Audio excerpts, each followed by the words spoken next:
Guys and girls, welcome back to the channel. I'm back at Into Moto and I've got another little cracker for you. I've just been in and my eyes were drawn to something. Well, you know what it is. Let's just cut to it.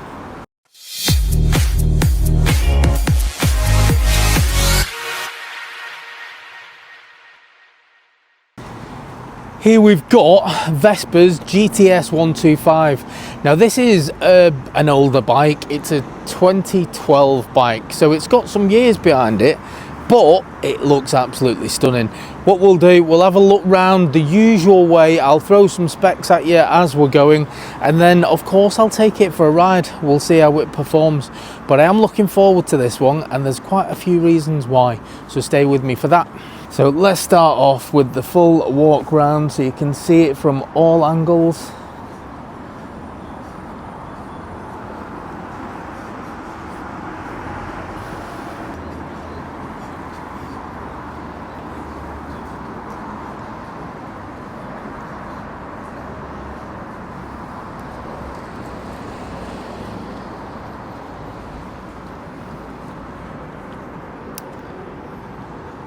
Very nice. At the front there's a 220mm disc, exactly the same on the back. Currently on the centre stand, but there is also a side stand. As you can see, it's got the walk through. These bikes are just so easy to get on and off, even while it's on the centre stand. Oh! So I'm flat foot both sides. I'm 5'8" with a 29-inch inseam, and yeah, I'm flat foot, but only just. Seat height on this is 790mm. But again, because you've got quite a big seat area, if you are taller, you can just push yourself back a bit in the seat. You can see how much you can push back, probably a good 10 inches, if not more, to be fair. Now when I do that, I'm on my tiptoes, but it does create a little bit more leg room, so the taller rider will go to the back, shorter rider to the front, in which case I've got a little bit of bend in the knee and I'm flat foot. So yeah, it will suit people of bigger and shorter heights. What I can confirm is the seat is lovely and comfortable, and the foot position, yeah, I've got loads of room, so yeah, it's good. Nice and easy to get on and off. And I'll put it on the side stand. You've got your bag hook, so you can put a bag between your legs, so you've got that. Let's have a look under the seat. Nice bit of under seat storage there as well. I didn't expect that. Some of these bikes you just end up with a fuel tank, but you've got a nice deep bit of storage there. Let me grab a helmet and see if I can get one to fit in that. I've just borrowed this HJC helmet from inside. £99. Absolute steal.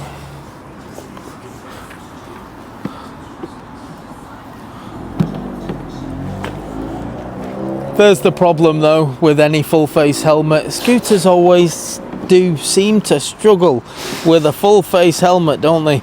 This one is not fitting in. The helmet is too wide to go in there. A smaller helmet may well fit in there, but a full face one does not. But I would always look at these as just somewhere to put a couple of shopping bags maybe. But I did forget to mention while I was under here, so you have got access to your fuel tank under the seat, and this carries 9.2 litres of fuel, which pretty big. Okay, let's talk engine specs. So this has got a 125cc, it's a 4-stroke, it's got single cylinder, and it is liquid cooled.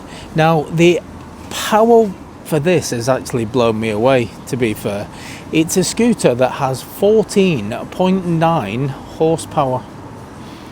It is right on the limit of what is now accepted legally for a 125. So I'm expecting good things from this. This is pretty much on par power-wise with the 125 sports bikes, which has blown my mind. So yeah, I'm expecting very good things from this.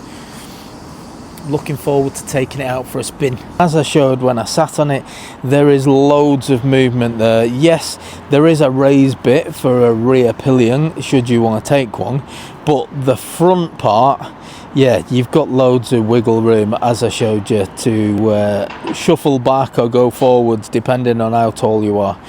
If, however, you did decide to take someone on the back, so if you're not a learner, on the back there is a grab handle for anybody wanting to not give you a cuddle while you're riding, and there are some foot pegs that pop out just like that. Buttons are just very typical of a bike of this style. You've got your horn, you've got your indicators, there's a high and low beam, and on the other side you have got your engine start and engine cut off. So fairly basic as far as that goes. And screen, again, it's an older bike, so you've got your old school speedo, you've got kilometers on the outside, miles per hour on the inside. This is showing a 14,429. That will be in kilometers. I've also got a fuel gauge, engine temperature, and then your warning lights at the top. It does look like a brand new bike, and considering it's, what's that, 2012, so it's 13 years old, and it just looks absolutely amazing. Now, I've said numerous times the 300 GTS is possibly my favourite scooter of all time, and I know they're not the most practical bikes in the world, but there's just something about them. It does have a little screen. Now, I've seen these bikes, or I've seen the 300 versions where the screens are huge. This one, I think it looks better, but as far as practicality goes, with it being a little bit shorter, we'll see how that affects the wind protection. It's big enough that you should get some decent protection, but it's obviously not going to be as good as the really high ones. I forgot to mention weight. Always forget something, so remind me in the comments if I've forgotten anything else. But weight on this is 158 kilograms, so for a scooter I would say it's fairly heavy. For a 125 it's light, but some scooters can be less than 100 kilograms, just to give you a bit of comparison to someone else.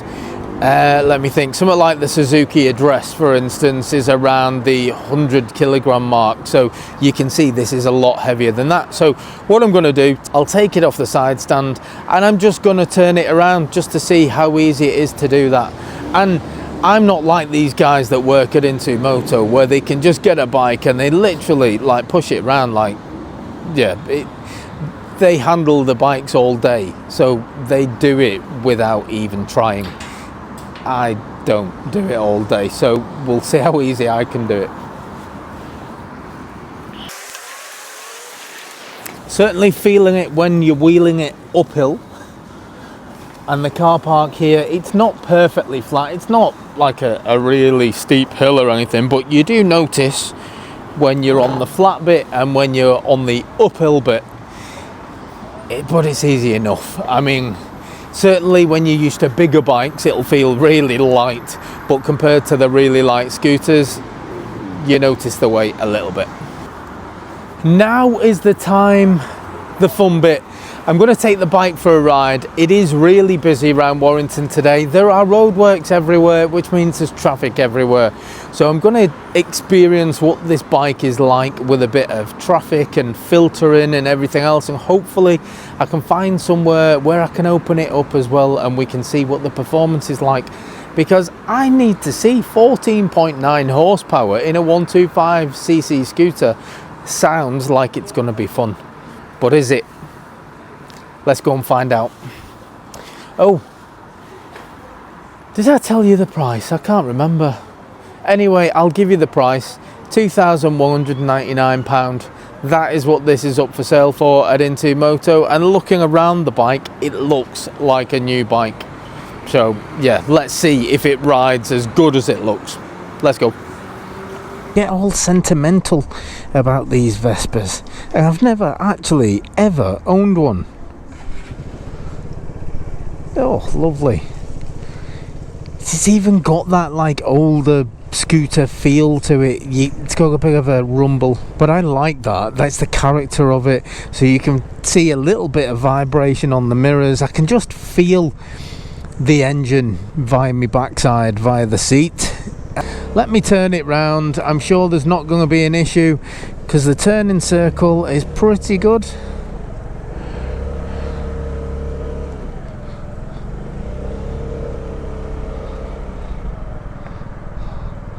Yeah, I mean, it really does help when you're doing these really tight turns and you're on something as light as this. And I know it's not the lightest scooter, but it's still very light for a bike. I mean, when you're comparing it to, say the Vespa GTS there that's outside, that's like, what, 200 and something kilograms. So that one's a lot heavier than this. Comfort, first of all, on the bumps. That's actually quite comfortable. I think the seat is really well padded, so as far as these bumps and from the cobbles, yeah, there's not a great deal there. It's significantly colder today. Don't be fooled by the blue sky that is creeping out from those clouds, because it is definitely colder today. Let's see how good this is just to get up to normal road speeds.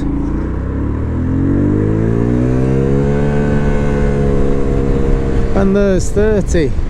Yeah, so it's certainly getting up to keeping up with traffic. Very good brakes as well, actually.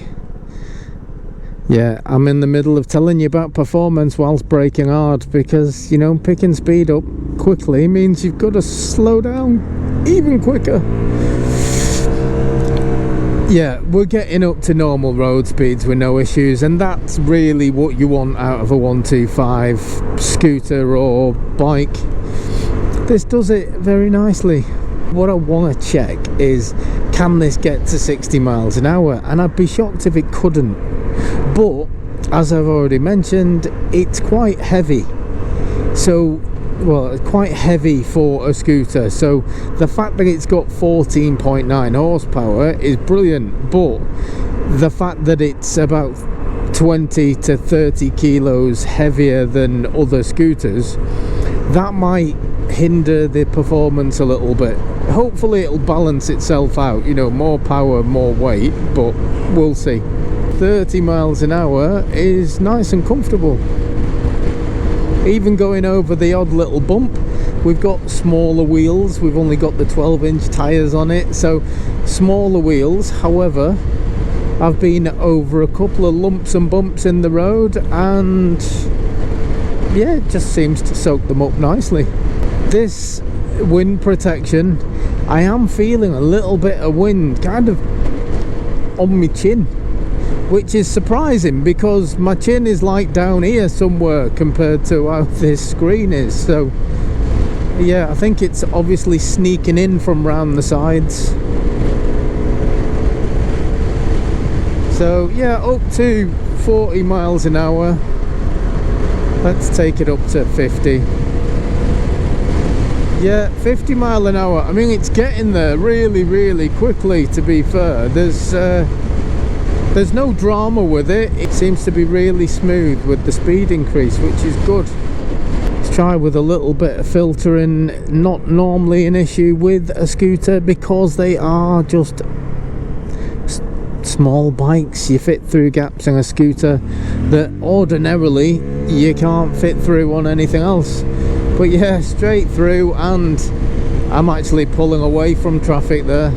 So I'm happy with the performance.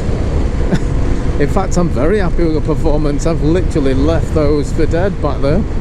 It's quite windy today. You can see the flags in the wind, but the bike itself is quite nicely planted on the road. I'm not being blown everywhere.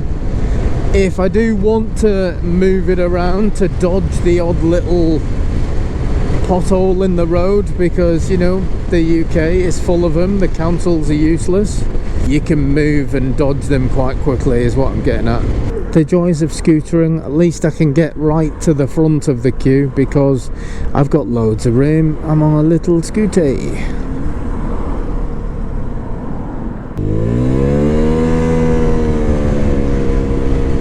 I like it. Another 0 to 40 test and there we've got it. So it is very nippy actually. I'm quite impressed.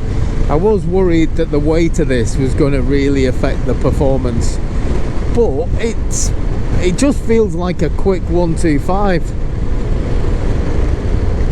So I'm going to take it to a 60 stretch of road because I need to make sure that it will do 60 miles an hour, and the figures suggest that it will, but you know, until I do it myself, I believe nothing. Now I am on a faster stretch of road now, so I'm doing 50 miles an hour, and it's lovely, you know, around these little bends, little twists in the road. It's nice to throw around. Let me get it up to 60. Yeah, 60 mile an hour there. It is really nice actually around the bends. Not quite sports bike like, I don't feel quite as comfortable to lean over. However, it does feel nice to throw around. Oh, I don't like that. That's not very nice, is it? But I've got room. I'm on a little scooter. I can sneak past these little buggers who are taking up all of the road in traffic. Don't mind a little bit of sneaking. The joys again of being on two wheels in comparison to all of these in traffic.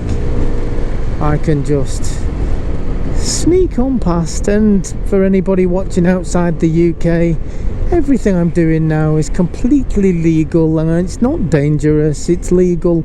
In the UK, car drivers are taught when learning to look out for bikes, and bikes can filter legally and all that. In fact, they've got L plates, so I'm becoming a learning point for them now, because their instructor should be telling them about motorcycles, filtering and all that stuff. So yes, I've helped them. You're welcome. Yes, they are all taught that, and I know that because I was an instructor myself for a little bit. And yes, you do teach learners to look out for motorbikes. It's something you always stress and always point out. However, for anyone that's watched my recent videos, you'll know that a lot of people don't pay any bloody attention to that, and they just pull out straight in front of you. So yes, they are taught to look for you, but it doesn't mean they will. So for anybody out there, just still have your wits about you when you're on two wheels, because there's still buggers who just don't look.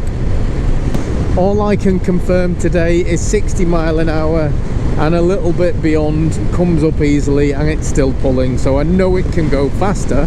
I just don't know how much faster. This bike is riding really, really nicely, so credit to it. You know, it's done the miles that it's done that have popped up on your screen before, and it's still riding beautifully. The performance is still there, the comfort's still there, the chuckability, yes, that should be something that I can throw in. Yeah, it's just easy to, you know, the slightest little tense in your butt cheek and you can move this bike from one side of the road to the other.